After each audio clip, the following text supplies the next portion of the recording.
Donington Park, 1993. Rain falling in sheets, the kind that turns a racetrack into a shifting puzzle. Temperatures were low, grip was nearly non-existent, and visibility changed corner by corner. In the middle of this unstable environment, Ayrton Senna sat inside a McLaren MP48 that had no business fighting the dominant Williams cars of Alain Prost and Damon Hill. The early 1993 season made the technical gap painfully clear. Williams had cutting-edge electronics, active suspension, and a superior Renault engine. McLaren had a solid but limited Ford V8 and none of the same computational firepower. Yet, as the lights went out and the field surged into the first corner, something began to unfold that would be replayed for decades.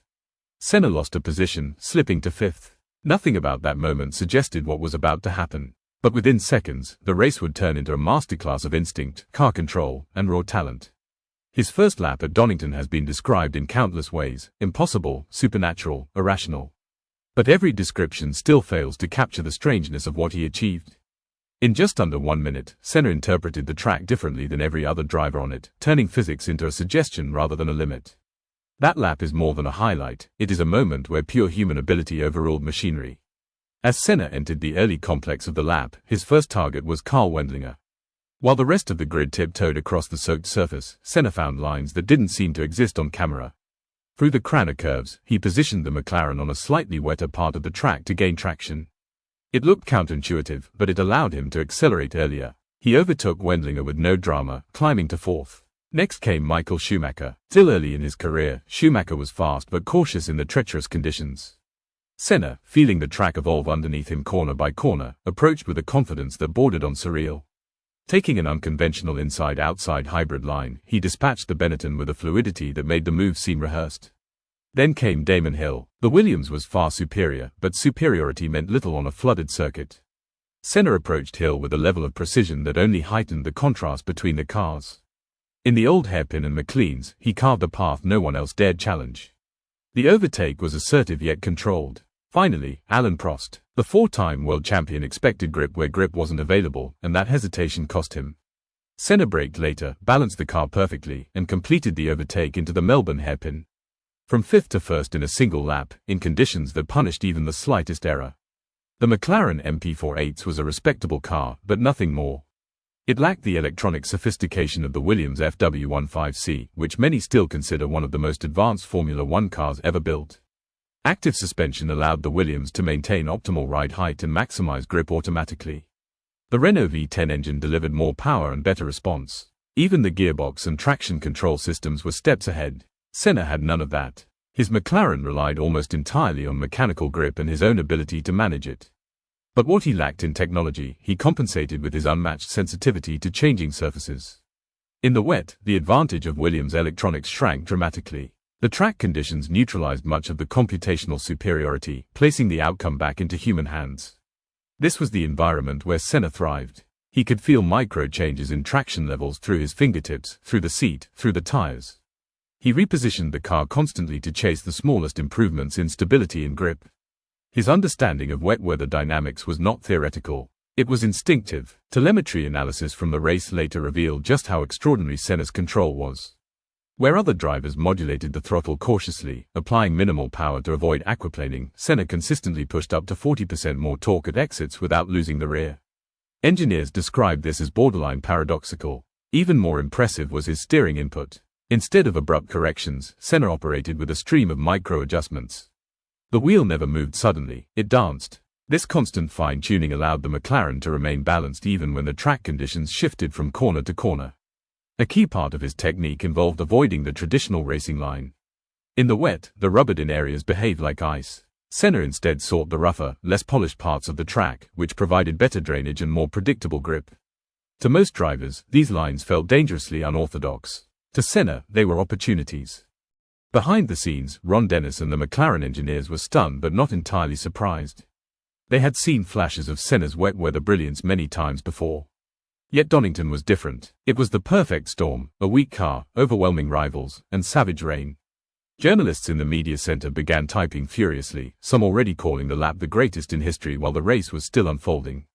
Commentators across Europe and Asia repeated the same sentiment: they had never seen anything like it. Teams on the pit wall began re-evaluating their strategies, realizing that their simulations could not predict what Senna was doing.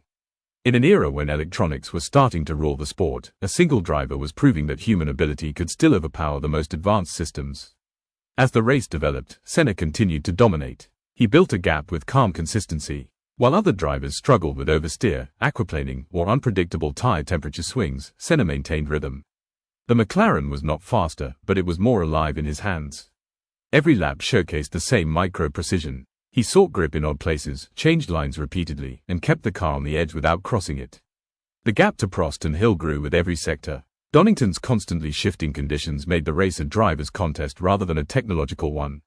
And in that type of contest, Senna had no equal. The rain intensified, then weakened, then returned. These fluctuations made tire management a strategic nightmare. Pit walls debated endlessly, slicks, inters, or stick with wets.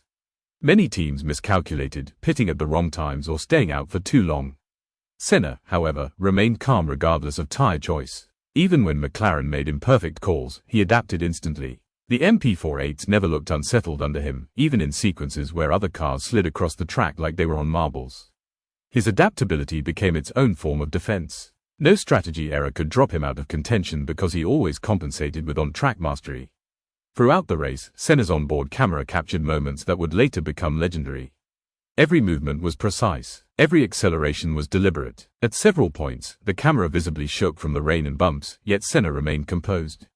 The onboard footage also revealed something subtle: how early Senna returned to throttle.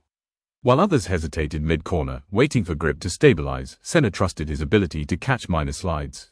This gave him a crucial advantage in exit speeds, the kind that adds up over dozens of laps. His footwork was ballet. His steering was poetry. Meanwhile, the Williams team grew increasingly frustrated. On paper, they should have dominated the weekend. The FW15C had superior electronics, stability, traction, and engine power. But the rain erased their usual strengths. The car behaved unpredictably under extreme moisture changes. Prost, known for measured efficiency, found himself uncomfortable without steady grip. Hill struggled with inconsistent traction. Every time Williams tried to recalibrate the strategy, Senna responded with another perfectly timed sector. The paradox was clear: the best car on the grid was losing to the best driver. As conditions kept changing, pit stops became critical. Some teams made 4, 5, even 6 stops due to weather swings. Senna's pit work with McLaren was stable and precise. Even when the team misjudged the weather, Senna exited the pits fully in control, minimizing time loss. At one point, Senna accidentally stopped at the wrong pit box, overshooting McLaren's area. Incredibly, he still managed to recover the situation smoothly, losing far less time than expected. Moments like this highlighted his ability to remain mentally sharp under chaos. Mid-race analysis from broadcasters and engineers focused on how Senna managed to extract grip from areas no other driver dared touch. He treated the wet track as a map of opportunities. The more treacherous the corner, the more advantage he gained. Experts later explained that Senna had an unusually strong sense of rotational feel through the chassis. He understood exactly how the rear of the car behaved under combined braking and turning forces. This allowed him to rotate the car with maximum efficiency even on standing water. Most drivers fought the rain. Senna molded himself to it. As the race approached its final stages, Senna's lead became undeniable. The timing sheets told the story clearly. He was carving out sectors that few could match even in dry conditions. While others struggled with fading brakes, inconsistent engine temperatures, or tire wear, Senna maintained near-perfectly consistent lap times. His pace wasn't just fast, it was sustainable. Fans in the grandstands cheered louder every time he passed by. Even neutral spectators recognized they were witnessing something unique. Some journalists later argued that Donington 1993 was the closest thing F1 ever had to a driver performing at 120% of human capability. The car, the conditions, and the moment all aligned into a window that allowed Senna to showcase the purest form of racecraft. Other drivers spoke openly about their confusion. Several admitted they had no idea how Senna found grip in places they considered impossible. Younger drivers said it changed their understanding of wet weather racing entirely. Donington became a benchmark. After the race, engineers combed through telemetry expecting to find some hidden mechanical advantage. Instead, what they found reinforced what everyone already suspected: the magic came entirely from Senna. Throttle traces showed extraordinary smoothness. Steering inputs were so refined they almost resembled data from a simulator rather than a real car in torrential rain. Tire temperature logs showed far more stability in Senna's car than in any other Ford-powered team. Every metric pointed to the same conclusion. This wasn't luck, it was mastery. The global reaction was instantaneous. Newspapers across Europe called it the greatest opening lap ever recorded. Brazilian media declared it proof that Senna operated on a different plane of talent. Fans replayed the footage obsessively. Over time, Donington 1993 became part of motorsport mythology. Analysts, drivers, journalists, and fans all returned to the footage again and again, trying to decipher how such a lap was even possible. Decades later, the mystery hasn't faded. In retrospect, Donington 1993 reveals something deeper about Senna. It wasn't just his skill, but his ability to access a mental state of total clarity. Under extreme pressure and extreme conditions, he found an almost meditative level of control. This state allowed him to process information faster than his competitors. Grip levels, water patterns, tire temperature shifts, aerodynamic balance changes, all of it synthesized instantly in his mind. It was more than driving. It was awareness. Some modern engineers have attempted simulations of Senna's first lap. The results are striking. Most professional drivers, even with modern tools, cannot replicate the lines or speeds he achieved. This reinforces the idea that Senna's intuition with car dynamics was not just exceptional, it was unrepeatable. He operated with an instinctive ability to push machinery right to the threshold of physics without ever crossing into chaos. Simulation shows the differences. Reality proved the truth. As the race concluded, Senna crossed the finish line not just as the winner, but as the author of one of the greatest performances in Formula One history. The moment became more than a race victory. It became a demonstration of human capability under extreme adversity. The championship that year belonged to Prost, but Donington belonged to Senna. And history has treated that day accordingly. Today, Donington 1993 stands as a testament to what happens when skill, instinct, and circumstance converge perfectly.